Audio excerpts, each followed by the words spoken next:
Let's just take a moment now to be still.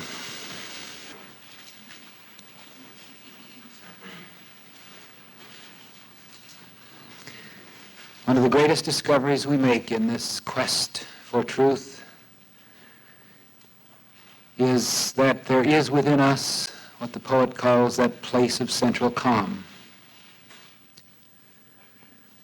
The realization that no matter how hectic life becomes at the surface, no matter how harassed we may feel in our relationship to it, that we can always let it all go and turn within and find peace. Not just a peace that is hiding our head in the sand, but a peace that is a uniting process in which we become restored and renewed, guided and directed, able to return to our experiences and to cope successfully. So let's just now know that we can be at peace and at ease. We can feel an inner sense of assurance and guidance. We can find the kind of openness and responsiveness and consciousness that will make this our effective, creative, and that will lead us to a level of consciousness by which we can return to the experiences at work and at home with truly a triumphant spirit, a happy heart, with our guidance and our inner direction paramount. So we give thanks for this hour. And perhaps while we're feeling a sense of gratitude, we can give thanks for one another, for the mutuality of consciousness that becomes such a part of this hour together. And so be it.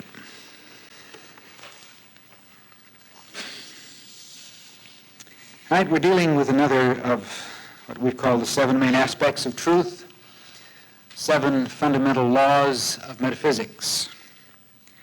And we should say again, as we've reiterated each time, that we're in no way presuming that these are the laws or the only laws.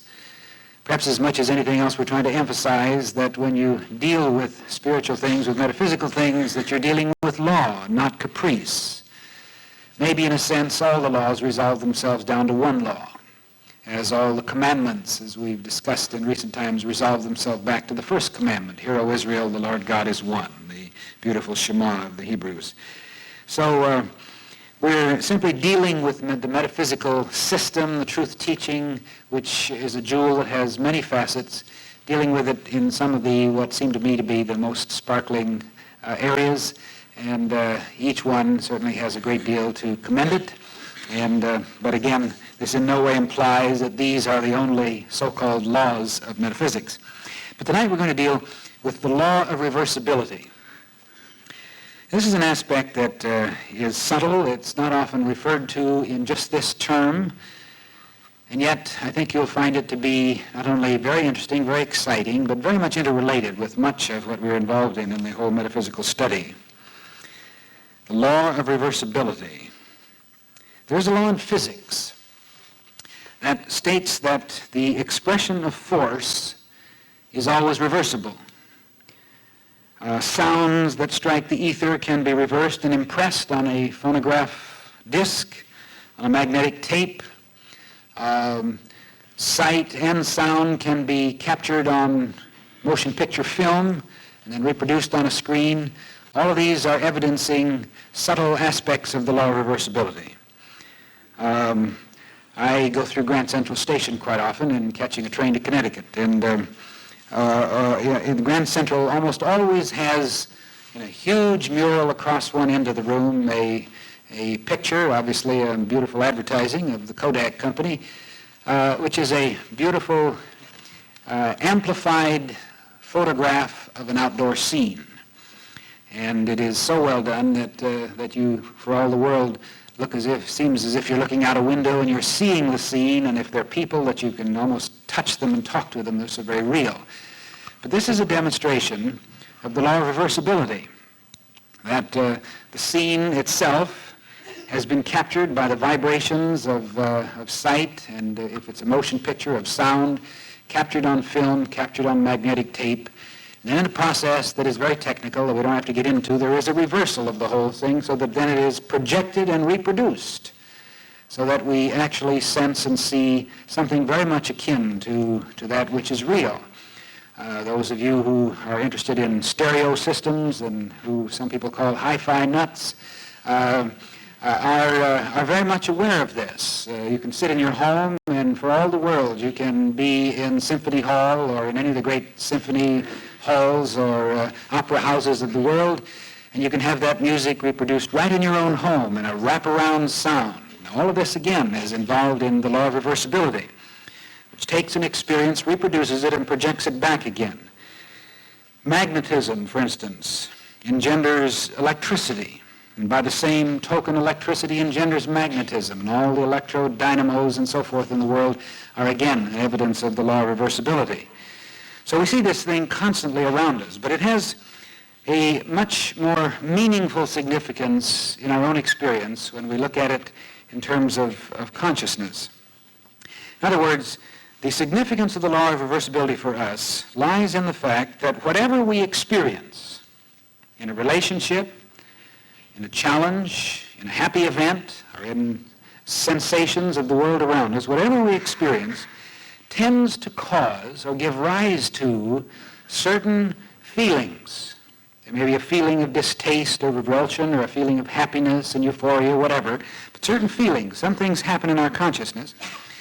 And according to this very subtle law of reversibility, startling as it may seem, if that feeling, that sensation, that awareness can be reproduced, in the absence of the experience, there will be a tendency, I'm not just saying prophetically that it will actually happen, but there will be a tendency to bring the experience back again in fact and in expression.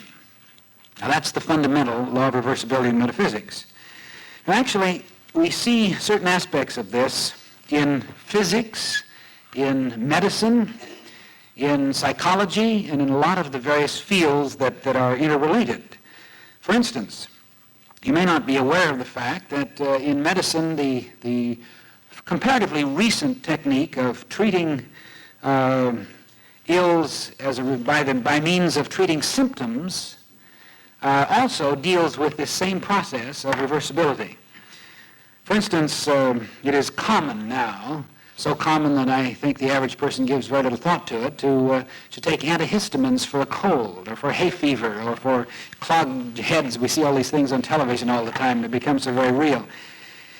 Now, actually, some people may assume that when you take an antihistamine, or most of the cold pills contain antihistamines for a cold, or even to take aspirin for a cold, as some people do, you are normally, according to the medical process involved, simply working with the law of reversibility. And by this I mean there is nothing in the typical cold pill to cure the virus or the germs. An antihistamine in no way attacks the germs. It attacks the symptom, the runny nose, the stuffed head, the headache, and so forth.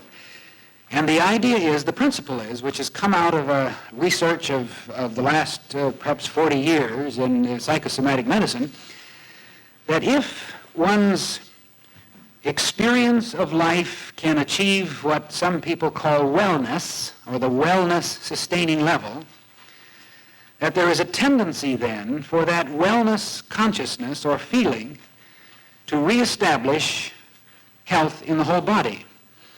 In other words, cold germs, call them what they will, or viruses or whatever, and this goes all the way in the gamut from the simple cold to cancer. They all seem to be part of different types of virus. But all of these are almost omnipresent. This is startling to some people and very negative to others, that the body almost invariably contains all the viruses that are going around, including cancer cells. But there is a resistance process in the body and certain antibodies that enable the physical system to sustain wellness by keeping all these things in control.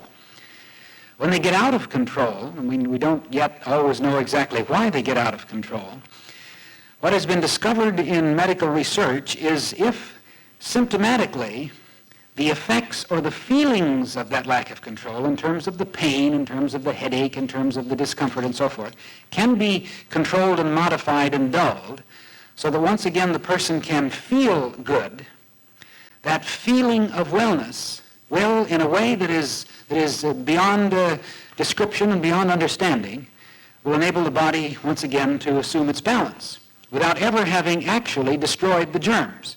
And that's the fantastic part, but that's exactly what happens in the use of antihistamines in treating colds by treating the symptoms. We know that there is within the system itself, within the physical system, there is what psychologists would call a move towards synthesis, or a process by which there is always something that's working to heal, to direct, to uplift, to sustain, to make whole.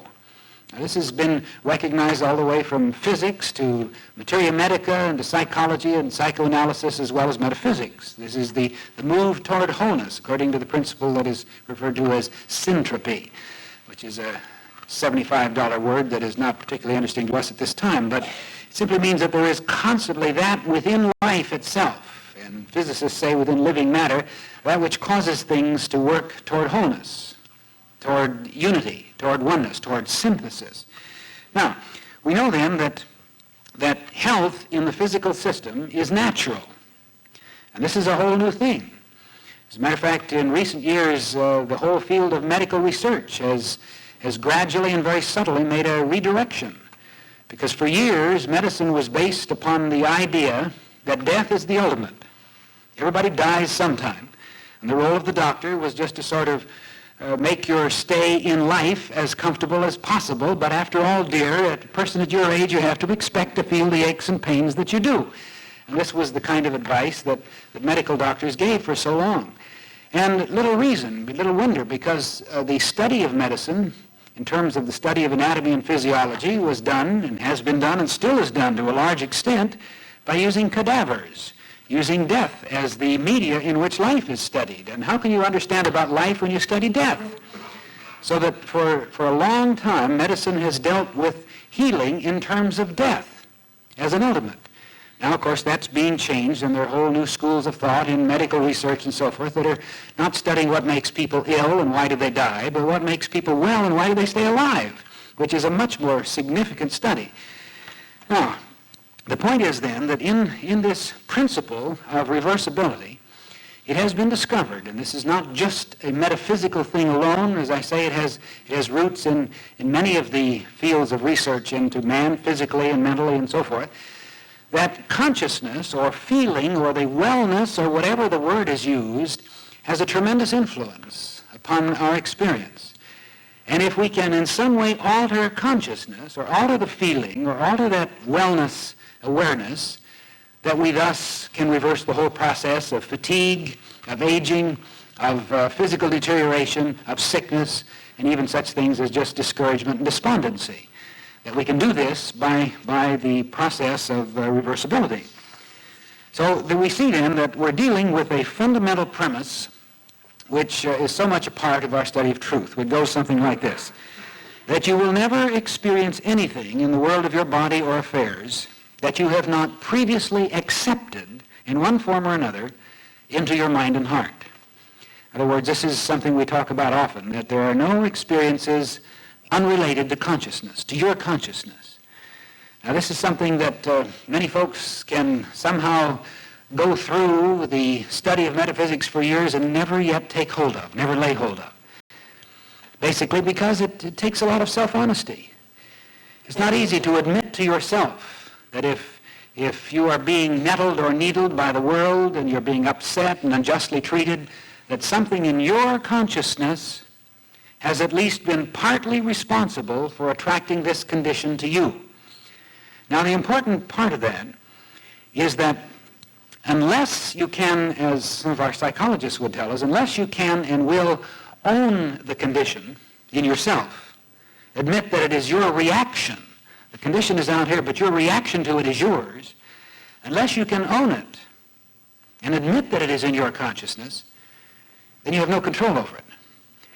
But if you admit that the reaction is your own, that the feelings that you have are your feelings, that nobody hurts your feelings, that you hurt yourself as a result of the reaction to things, and unless you are willing to accept that and own it, then you become a victim of circumstances. You can't really help yourself.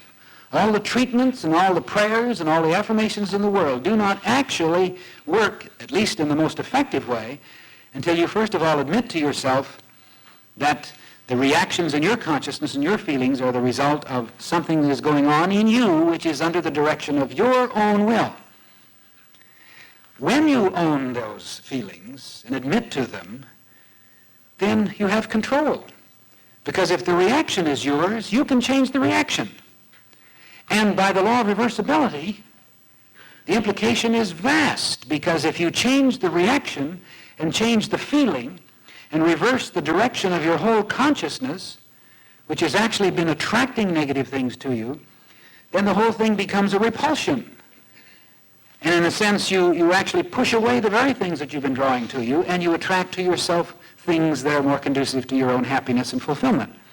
And it works in a very specific way, even though it's something that's very hard to describe. This, again, is the law of reversibility. In other words, the law deals with thought activity at the level of feeling. As a man thinketh in his heart, so is he. Solomon says, as a man thinketh in his heart. The allness of God, the allness of the infinite process, can never be limited. Man is an expression of this allness, but man is quite often limited in expression and in experience because he feels limited. His feeling, his attitude, the way in which he's laying hold of life restricts the whole process because he can only actually experience that which he can accept through what I call the shape of his consciousness. It is then this feeling that is the key to his experience. In other words, we may say, well, through truth, through metaphysics, I understand that one can demonstrate prosperity, and I'm working to demonstrate, I'm working to be successful, and so forth. There's no way that a person can demonstrate greater affluence in his life as long as he feels poor, as long as he feels put upon, as long as he feels that he's been unjustly treated, as long as in his feeling consciousness he's resenting and resisting the way the world has treated him.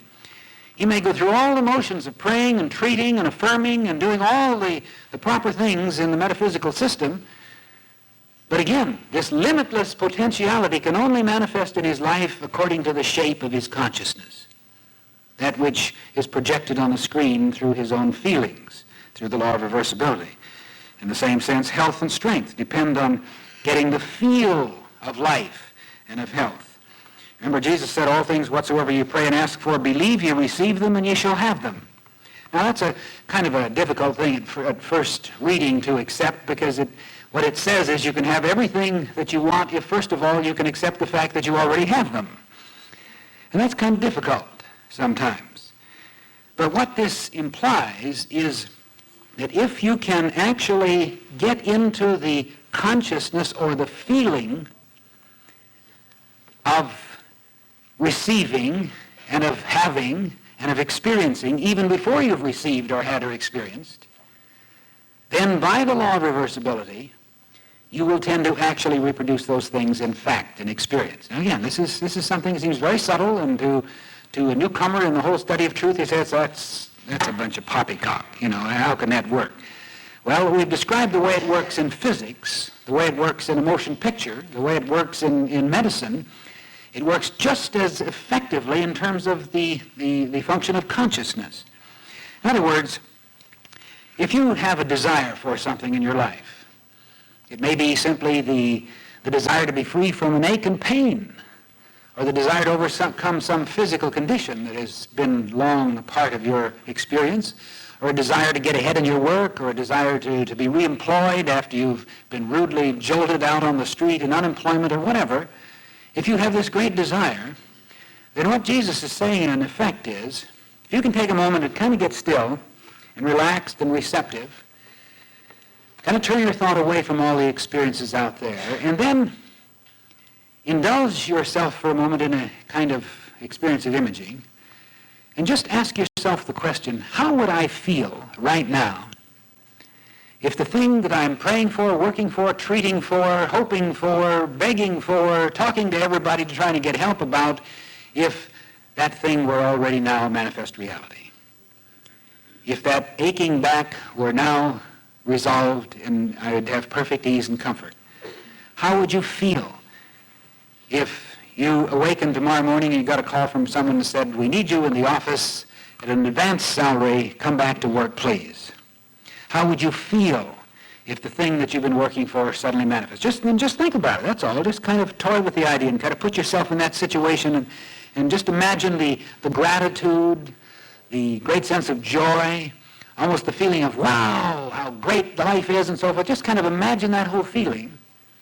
Now again, strange as it may seem, according to this process of the law of reversibility, that when you get into that consciousness, which is the feeling that you would sense, again, that's the symptomatic dealing with your experience, not the experience itself, but the symptoms that you have about it, that if you begin to deal with those symptoms and get a whole new sense of joy and gratitude, that there will be a tendency to begin to reproduce those experiences in fact in your life. And Jesus says, all things whatsoever you pray and ask for, believe that you receive them and you will have them.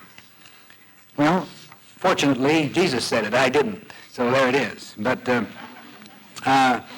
point is, we can look at that in another context.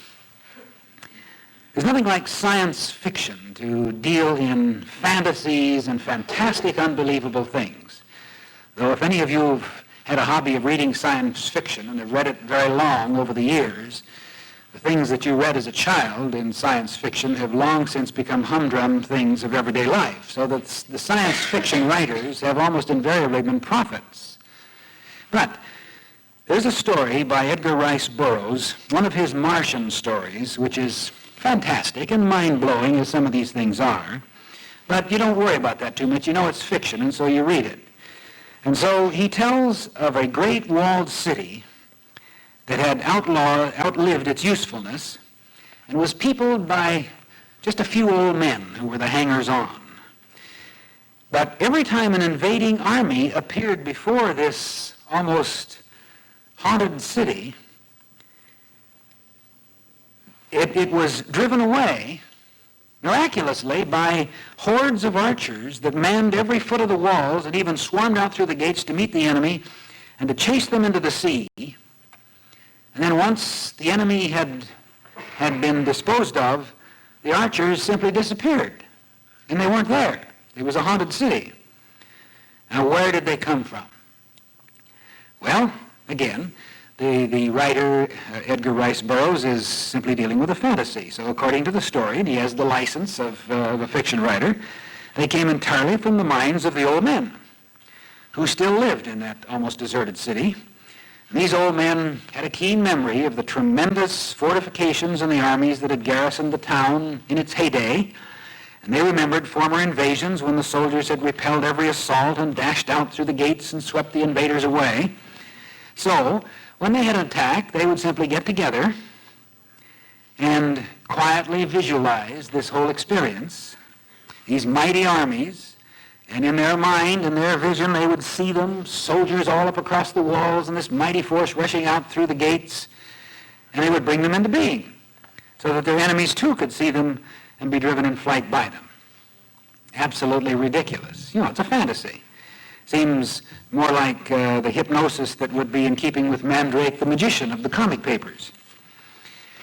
But the interesting thing is, Edgar Rice Burroughs obviously got his plot from the Bible. In 2 Kings chapter 6 of the Bible, we read how the king of Syria sent his horses and chariots and a great host to capture the prophet Elisha, and how in the night they compassed him around. In other words, he was totally surrounded, hopelessly, just he and his servant together. And we read, "And when the servant of the man of God was risen early and gone forth, behold, an host compassed him with horses and chariots. And his servant said unto him, Alas, my master, what shall we do? And he answered, Fear not, for they that are with us are more than they that be with them. And Elisha prayed and said, Lord, I pray thee, open his eyes that he may see. Now, he didn't say, open my eyes, because he already saw them. But he wanted the servant to share in this consciousness with him. And, Lord, I pray that he open his eyes that he may see. And the Lord opened the eyes of the young man, and he saw, and behold, the mountain was full of horses and chariots of fire around Elisha. There it is, right from the Bible. Well, you might say the Bible is a fantasy, too. But what this seems to teach us is that if we get the feel of strength and of protection, that we actually release unlimited powers, spiritual powers from within us. Now, all great mystics and all great teachers have always dealt with this, perhaps not in such a fantastic way. But it simply means that man contains within him tremendous power. Now, the unfortunate part is this power has always been dealt with, in my estimation, in terms of the, quote, miracle, which I feel is normally a self-put-down. Whenever you use the word miracle, there is a tendency to put yourself down. Because there is a thought, well, it's a miracle of God. Something tremendous has happened. It's unbelievable. It couldn't possibly be, so it's a miracle. And I say this is a self-put-down. Because there is a tendency to feel personally insufficient. And somehow we have to rise above that personal sense of insufficiency. To learn to first of all, accept, at least in principle, that every single person has built in within him his own direct pipeline to the divine process. In other words, this is what the Scriptures tell us. There is a spirit in man, and the inspiration of the Almighty giveth him understanding. Well, that's been quoted and stated and written in scrolls across altars and everything else for years, but nobody's ever really believed it. There is a spirit in you. Not some of the time, not just when you're in church, but all the time, because you're a spiritual being. And the inspiration of the Almighty, the divine flow of guidance and light, is always in you, always there as potentially an unborn possibility for limitless experience. And yours is always the privilege of giving birth to it and expressing it at any time, at any time. Of course, in order to do that, you have to, as we said on Sunday, dehypnotize yourself, because we have become totally hypnotized with the idea of our insufficiency and of the all-power existing in the world. So we're always facing giants. We're always facing hordes of armies around us, and we feel terribly helpless. So we have to dehypnotize ourselves from that and to awaken to the realization of our inward strength. Thus, we reverse the process where we've been totally influenced by the world that is constantly putting us down, giving us this sense of helplessness and hopelessness. Suddenly we turn it all around and remember how great we are in potential, how great is our mental capacity to tune in on the divine resource, and suddenly we project a whole new sense of power. Power which causes the giants to wither into nothingness. You may recall that story of the Israelites when they sent the 2 spies across the river, or they sent the 12 spies across, actually, one from each tribe, and most of them came back saying there were giants in the land and we were in their sight and in theirs as grasshoppers. And after a whole generation of living in the wilderness, when eventually only 2 of the original spies, the ones who, Joshua and Caleb, the ones who were very hopeful about it all and said, we can go in and capture this land easily, they were the only ones that eventually went in with the Israelites. And when they went in, it said, and the Amorites' hearts melted. This is symbolical, of course. Both the fact that they were giants and the fact that ultimately they were pygmies, or that the Israelites were grasshoppers. But it's all in consciousness. But as long as we see the world in terms of our work, in terms of finances in general, in terms of health or problems or relationships or crime or difficulties on the streets or whatever, as long as we see these as these tremendous overwhelming forces against which we are inadequate, there are giants in the land and we're grasshoppers. So we need to dehypnotize ourselves from the realization that out there is that which spells the direction of our lives, and get still and realize our own relationship with the divine flow, and suddenly the Amorites' hearts melt right down to nothingness, and suddenly the whole process turns around, and now we become giants. Now we have access to great power, and we project that power and can accomplish anything that we have the mind and the will and the vision and the faith to do. Now that's kind of frightening in a way, but that's That's the potential that lies within man, you see. And by the law of reversibility, we can establish this kind of thing. And this has a very subtle and dramatic implication, if we think of it just in terms, generally, of the adversities of life. What is an adversity? Well, actually, an adversity, the meaning of adversity is turned toward or opposed to. Normally, we think of adversity as something out there that's standing in our way. You know, it may be the person in your office that's standing in your way keeping you from the promotion. Somebody that doesn't like you, some immediate supervisor, or somebody around you that's always putting you down and so forth. You may think of a lot of things as that which is opposed to you and standing in your way. But if we can dehypnotize ourselves, which is what the process of denial is all about, if we can dehypnotize ourselves from this awareness, it's almost a paranoid feeling that the world is out there constantly putting us down, and get the realization of our relationship in the world as spiritual beings with potential power equal to our needs, then suddenly we know something very important. We know that the adversary is not the person out there. It's not the threat of the city at night.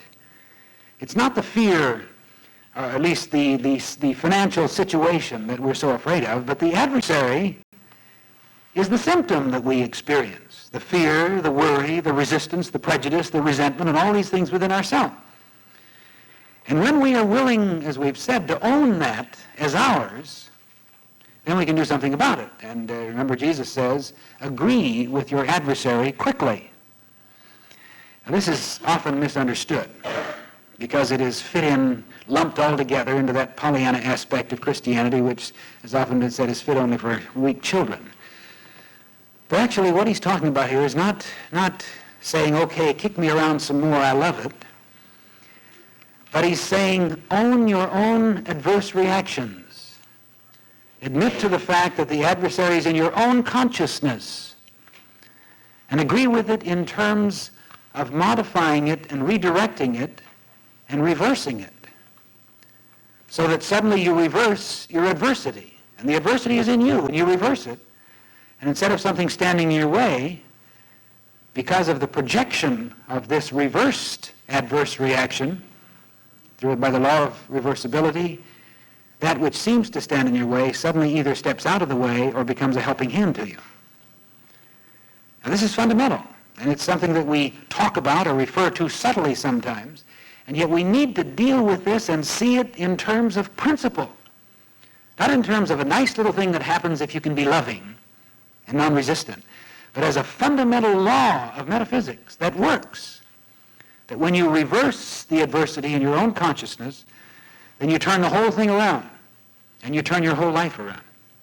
Some of you may have read the book review in the New York Times this morning. I'm not advertising a book, but I just happened to be reading it coming in on the train, and I can't even tell you who it was written by, who the author of the book was, or what the book was. But I just remember sketchily that it was by and about a doctor, perhaps a psychoanalyst, I don't know, who turned his whole life around after being involved in the attempt of trying to help people through psychotherapy and so forth, suddenly realized that he'd been going in the wrong direction, that he had not actually come to grips with his own life, and through getting into a lot of some of the new sophisticated self-help things in modern day, he turned his whole life around. Now that's an oversimplification of what the reviewer said, and perhaps even what the book says. But it sounded interesting, and if you want to read it, if you haven't already, you may want to. And I'm not suggesting you read the book, but that's another matter. I intend to look into it.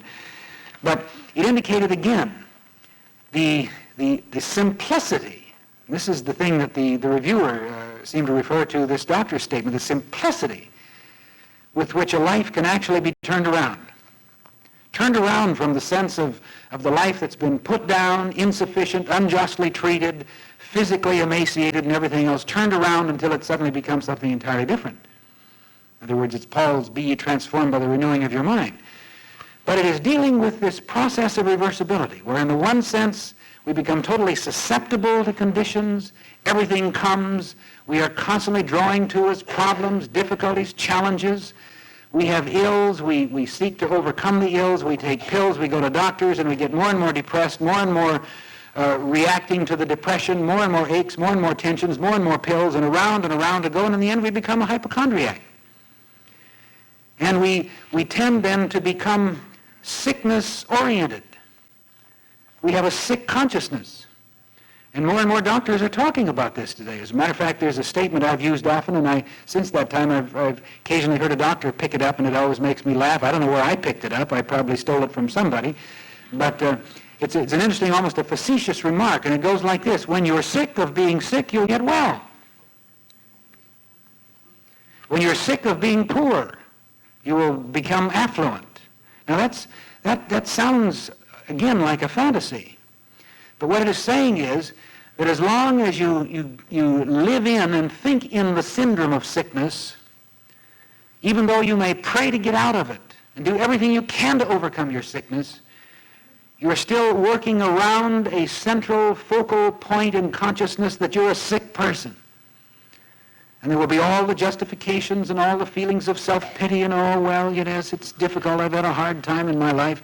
Truth helps me so much, but I work so hard at it. But, I was a sick child, and I've had these problems, and we commiserate and feel self-pity and so forth, So you're involved in the feeling of sickness, and as long as we have that feeling of sickness, we're going to continue to reproduce sickness.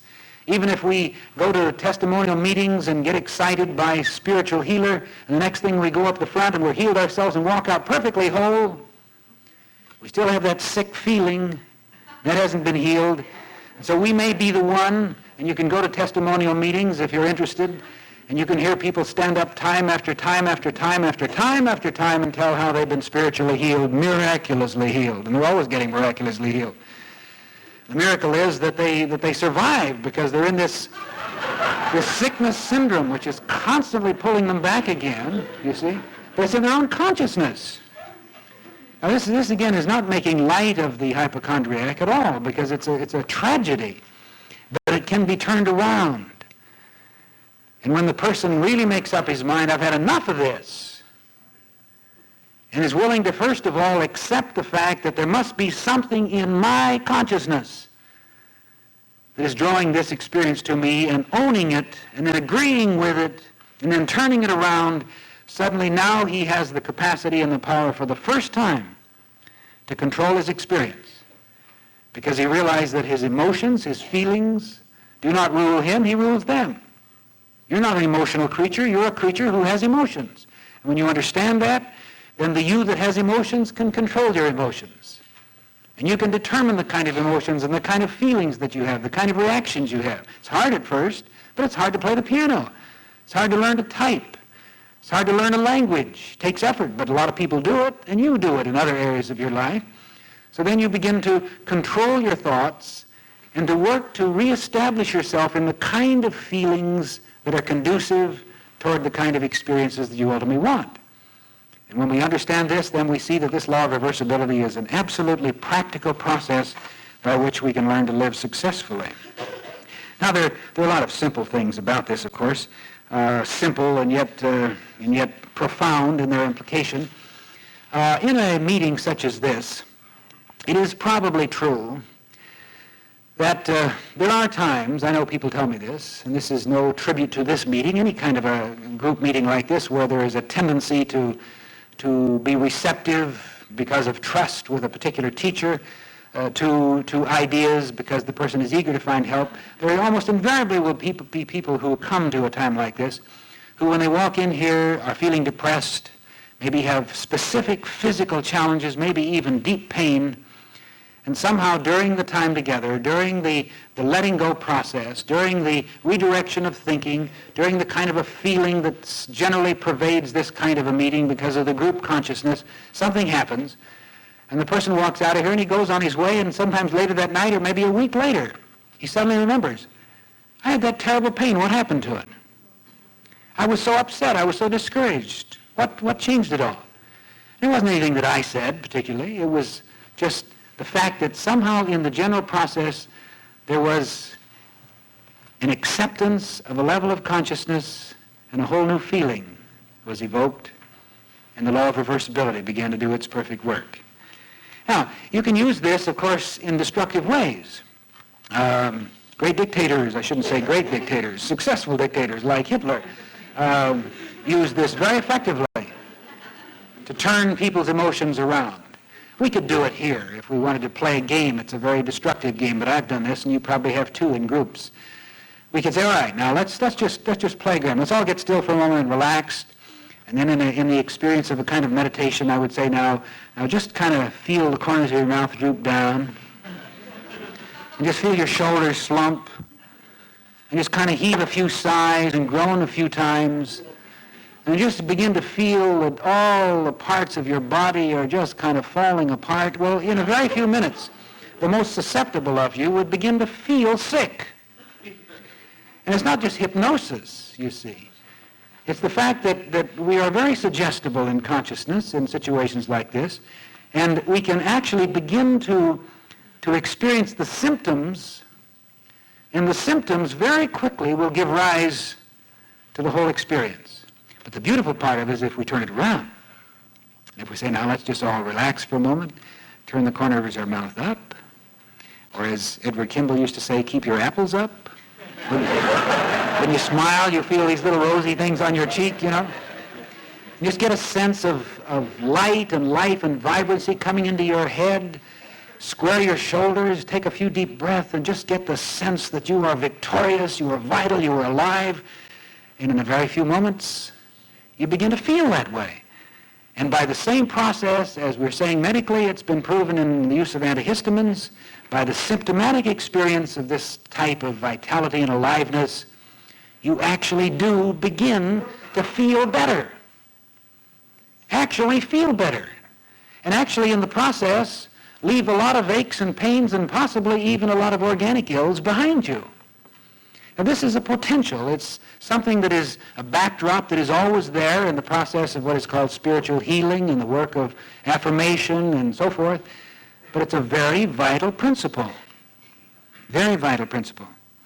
Now, there are little things that one can do, and some of you probably realize that I've referred many times, maybe too many times, to my little thought of white hyacinths. The reason I refer to this is for this very reason, that there are times in our lives when we need something to turn us around. You ever had that moment where you just, your aches and your despondencies and your moods begin to feed on themselves, and you just get heavier and heavier and lower and lower? Have you ever had that Blue Monday feeling? Of course, nobody here has. I mean, you're all such great, beautiful truth students. But there are times when we need something to turn us around. And it's amazing how small a thing can actually do that very thing, turn us around completely and lift us out of blues. And this is why I love this idea of white hyacinths. You know, the old Oriental poem, the Persian poem that says, if you have but one loaf of bread, go and sell that loaf and buy white hyacinths for your soul. In other words, to do something different, something beautifying, something edifying, something that kind of inspires you and uplifts you, any little thing that does that for you. There was a time in my life when I used to be so into sports activities that just to go to a ball game I'd feel better. I don't care what was the matter with me. Some people get that kind of experience if you have a happy relationship with a person, or if someone gives you a jewel or whatever. But there are many little things. And I recall a time, and I possibly talked too much about my early life as a child, but I had some very beautiful experiences at home with a mother who was not just the cliche of the sainted mother. It wasn't that at all. But she was one who was working with these insights that I have intellectualized about for so many years, and only in later years are really becoming really convicted of the depth and the spiritual process involved in rediscovering this beautiful soul that was my mother. And I grew up in the early days of the Depression when I'm sure many folks were in the same bag, and I'm sure there are many who are in that bag today, but I can certainly empathize with them because of it. When in our little household of 5 people, when my father was gone, which was most of the time, my mother was left with 4 children and no means of support, and there were times when there was not enough food, not enough clothes, and the threat of even a roof over our head and so forth. I understand those things. But the beautiful thing was that I remember so well I never remember, I can really not recall in any sort of a painful sense any problems about that, because it was such an adventure with my mother, because she had such great faith. But whenever she got to a time where she was down to what you would literally say your last dime, today maybe your last $10, and mean about the same thing. But I can remember sometimes if we were down to the last quarter, why she would say, well, let's go down to the store and buy an ice cream cone, or do something, or sometimes maybe it was the last dollar and say, let's go to a movie. And, she could take the 5 of us for a movie in those days for $1, and those days have gone too. Or if she was down to her last penny, and I remember this often, we would all go out on the back porch at night, in the dark of night, and she had a little kind of a thing she did that was sort of a game she played, and we would all make a wish, and then we would just kind of know that we were in the lap of the luxury of the universe, and then she would throw this penny ceremoniously out into the breeze, and we'd all give thanks for abundance, and we'd go to bed, just absolutely secure in knowing that the process worked. But this was something that I've discovered since that she did, you see, as a means of reversing the whole consciousness, of getting out of this sense of helplessness and hopelessness, just getting into the feeling of affluence. And once the feeling changes, the whole thing turns around. If any one of you right now is laboring under the tremendous despondency and discouragement of unemployment, I know this is true with a lot of people, one can get pretty low. Because you knock on every door, you try every area, every opportunity, and it seems that there's no hope. They're laying off more people than they're hiring, and there seems to be discrimination by sex, by age, by all the various barriers that are so common in our society. And one can get very discouraged and very uptight and very down and feel out of it. And yet, again, it's this thing, when you're sick of being sick, you'll get well. When you're sick of being discouraged and upset, you'll turn yourself around. And it can happen so quickly as to almost frighten you. By turning around in your consciousness the thought, your adversary is your feeling of being out of it. Your adversary is your thought of being unemployed, unwanted, unnecessary, that this is the end of your life. That's your adversary. And when you can, first of all, realize that that's something that's happening in you, and as long as it happens in you, it's going to continue to hound you, and you can change it, you can alter it. You can say you're not out of it, you're in it. There's no way to be out of it in the universe. You're related to the infinite process of life, substance, and intelligence like anybody else, regardless of what they have in the bank or what kind of jobs they report in for. You're in it. You're in this universe. You're a part of it. And suddenly you turn the thing around and you begin to get the idea that I'm not really unemployed. I'm ready for work. Now, it's a psychological gimmick, but it's a very beautiful thing. I'm ready. Sleeves rolled up, lunch bucket packed, I'm ready, I'm willing. And then in the same way, take time to get still and do this, if you have to, every morning. Just get still and envision yourself active. Envision yourself working at anything. Envision yourself doing, serving, giving, creating. And at the same time, get the feeling in your consciousness that comes from that kind of fulfilling service. What kind of a job would you like to have if you really could have your druthers? And if your job would come tomorrow, how would you feel if the job came and it was the best possible job that you could dream up for yourself? With all the circumstances and all the fringe benefits and all the compensations, how would you feel? Just get still and envision that. Get that into your consciousness. And then, fully believing that this is the way in which things work in life through the law of consciousness, just give thanks that it is so and turn over and go to sleep. Fully relaxed and ready and receptive. And actually, in that sense, you can turn your life around. It's amazing. Somebody may call the next day and say, well, I can't understand this treatment business. I've been praying and praying, but it didn't work. Somebody actually called on the phone and told me to come down for work. What did you want it to do, fall out of the sky? The point is, the law works, and it works effectively. And it can work instantly. And don't make the mistake of calling it a miracle. Because that's the self-put-down. That's saying, I wish that I were great enough to work this thing out through my consciousness, but through the miracle of God it happened. That's a put-down. Erase the idea of miracle from consciousness. Give thanks that you are one with the divine process, and if you can get yourself consciously alive and alert to the movement of this consciousness in you, then all things are possible to you, or as Jesus said, to them that believe. It works, you see. So this law of reversibility is a very vital and I think a very meaningful process and principle. And it's something that you can do in a simple way and a profound way.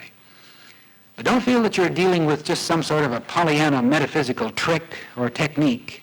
This is fundamental, it's vital. That's why we've related it to the field of physics, to the field of medicine, to the field of psychiatry, psychology, and all the areas of life. It's a fundamental principle of life, the law of reversibility, and it's a vital means by which we can turn our lives around, or turn our moods around, or turn our health experience around, or turn our finances around, by getting into the consciousness of the fullness and the experience of the allness of life right now, not waiting for it to happen. Getting into the consciousness now, and then you begin to project the kind of consciousness through the shape of your own awareness that will bring in your life the kind of things that you've been hoping for, praying for, and yet secretly resisting. Because you've had the sickness syndrome, the failure syndrome, the limitation syndrome, because you've been all hooked up in the idea of resentment, of prejudice, and all these many things that frustrate the free flow of the divine process within us. So it's something to work on. And I'm sure we all know what direction we need to work on it for ourselves, so as I often say, that's your homework.